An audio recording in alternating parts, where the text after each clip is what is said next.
तड़के वाली दाल मूंग मसूर की तैयार है। और देखिए कितनी आसानी से और कितनी कम चीज़ों से मैंने तैयार की है। अस्सलाम वालेकुम व्यूवर्स, कैसे हैं आप सब लोग? उम्मीद है खैरियत से होंगे। अल्लाह पाक आप सब लोगों को खुश रखे, आबाद रखे, अपनी ज़मान में रखे, आमीन या रब्बुल आलमीन। व्यूवर्स, आज की रेसिपी बहुत सिंपल रेसिपी है। दाल हर घर में बनती है। मेरे आपके सामने जो है यहाँ पे मूंग मसूर की दाल रखी हुई है, क्योंकि दाल की रेसिपी हर घर में बनती है और हर एक का अपना तरीका होता है अलग अलग बनाने का। आज मेरे घर में जिस तरह से बनती है दाल, आज मैं वो रेसिपी आपके लिए लेकर आई हूँ। तो चले व्यूवर्स भी शुरू करते हैं। ये मैंने आधा पाव दाल ली है मूंग मसूर की मिक्स।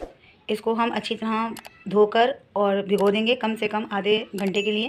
घंटे से ज़्यादा हुआ है, भीग गई है और देखिए फूल गई है। अब हम इसको डालेंगे पतीले में।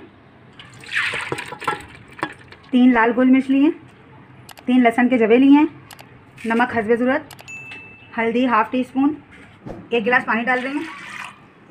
चूल्हे पर रख के हम इसको गला लेंगे कि दाल बिल्कुल गल जाए। यानी कि 1 टमाटर के हमने 4 हिस्से किए, उसमें से 1 हिस्सा टमाटर जो है वो हम बारीक बारीक काट के इसमें डाल देंगे और इसको फिर थोड़ी देर गला लेंगे दाल को मज़ीद। दाल घुट गई है। अब हमने जो इसमें मिर्ची डाली थी वो हम इसको, अब मैं इसमें इतना पानी डालूँगी जितना हमें इस दाल को रखना है। तो पकाएंगे, उबाल आने तक इसको पकाएंगे। दाल में उबाल आ गया।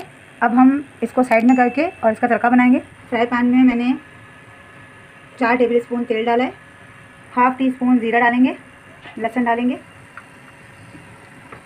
और इसको ब्राउन होने देंगे। इसका सिंपल सा तड़का तैयार है। अब हम इसको जो है दाल में डाल देंगे। तड़के वाली दाल मूंग मसूर की तैयार है। और देखिए कितनी आसानी से और कितनी कम चीज़ों से मैंने तैयार की है। जब भी हम ये तैयार करते हैं, मेरे बच्चे जो है इसे रोटी भिगो के खाते हैं, इसलिए मैं इसको पतला रखती हूँ। चावलों के साथ तैयार करें तब भी इसको पतला रखें, और अगर आप रोटी से लगा के खाना चाहते हैं तो इसको थोड़ा सा गाढ़ा रखें। बहुत मज़ेदार ये दाल तैयार होती है व्यूअर्स, ज़रूर इसको ट्राई कीजिएगा। और अगर मेरी वीडियो पसंद आए तो इसे लाइक करें, सब्सक्राइब करें, शेयर करें, बेल नोटिफिकेशन को ऑन करें। कमेंट बॉक्स में ज़रूर बताइए मेरी वीडियोज़ आपको कैसी लगती हैं। अल्लाह हाफिज़।